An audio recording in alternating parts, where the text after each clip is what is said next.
She turned over. She felt a gentle vibration from her phone signaling another notification. But she remained still, her body a living statue, placed in a fetal-like position as she laid in a sprawling double bed that now felt like her own personal prison.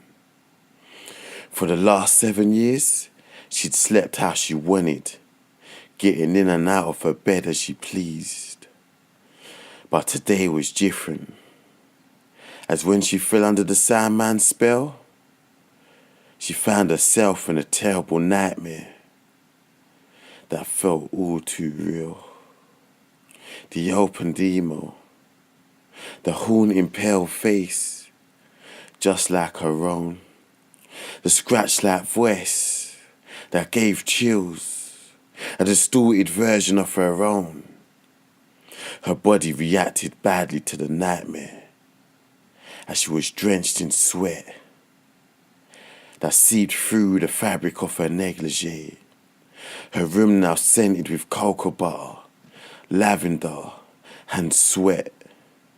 A predator close by would have had their senses alight in flavours, though underneath it all, they'd be able to sense fear as it oozed from her, enveloping her room like a colourful smoke flare. She knew when she'd opened that email that she'd felt a bad omen from it, a premonition that something bad would happen. She never opened emails from unknown addresses, and especially never opened attachments, but her curiosity was piped by the subject line of "Guess Who?" She opened and was intrigued by the attached picture of a face that looked so much like hers, but was different, as hers had vibrancy, passion, life.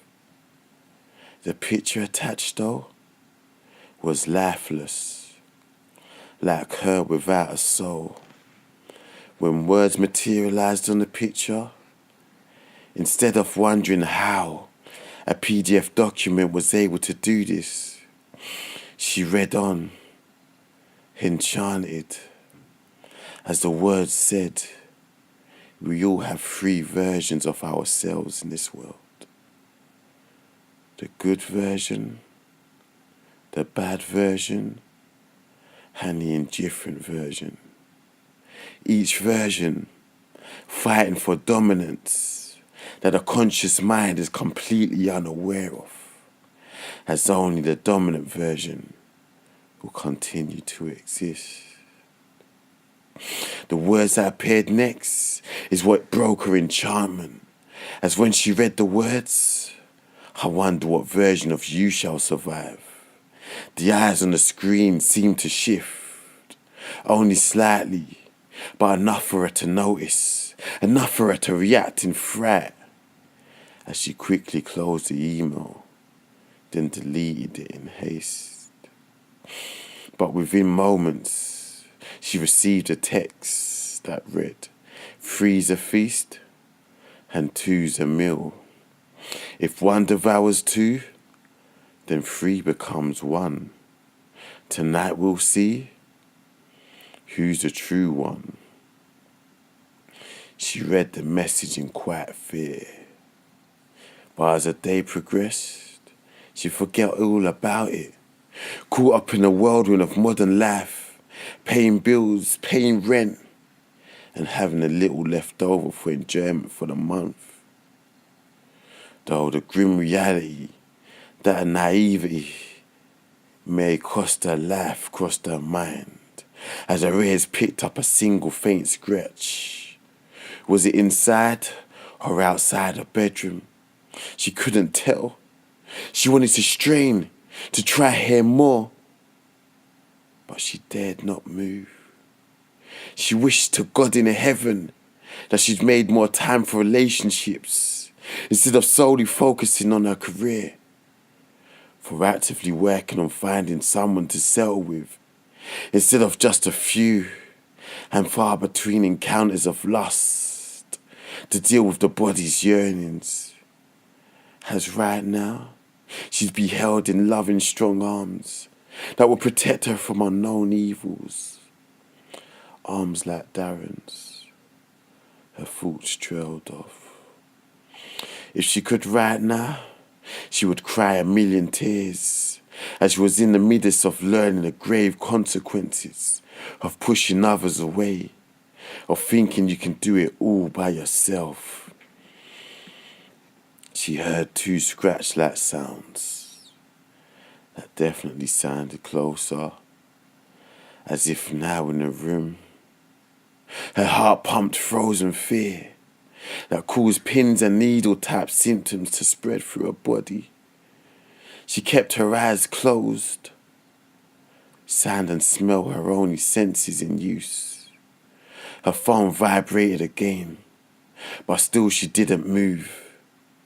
The survivalist instinct of her telling her not to move, that if she wants to live, that if she wants a chance for a new life where she can right her wrongs, then she mustn't move. If it can't hear her, then it can't see her. Can't sense electrical signals that the body gives out every time we move. She heard a scraping sound that was close, too close, sounding like it came from the opposite side of where she faced. She was scared now, really scared, as she felt cold like air that seemed to seep through the thickness of her quilt. Her body wasn't ready for the cold, as it reacted like when jumping in icy waters. It reacted like how it was designed to react in sub-zero type environments. The heart pumped faster, producing more oxygenated blood. The little hairs of the body stood to attention, and goose pimples flooded her skin. All went silent, until next to her, quietly, the sound coming as if pressed against her ear. She heard the same distorted, scratchy voice that sounded like her own. I finally found you, Alison. She wanted to cry, wanted to run, but could do neither, as she felt herself being turned over and coming face to face with a reality that she'd unwittingly crossed over into. She turned over. Okay, that's the end of my other short story. Have a look out for the next one I'll be releasing next week. And as usual, if you liked it, please feel free to subscribe and share, or visit my website www.davidanglin.co.uk, where you can read a written version of a lot of my stories.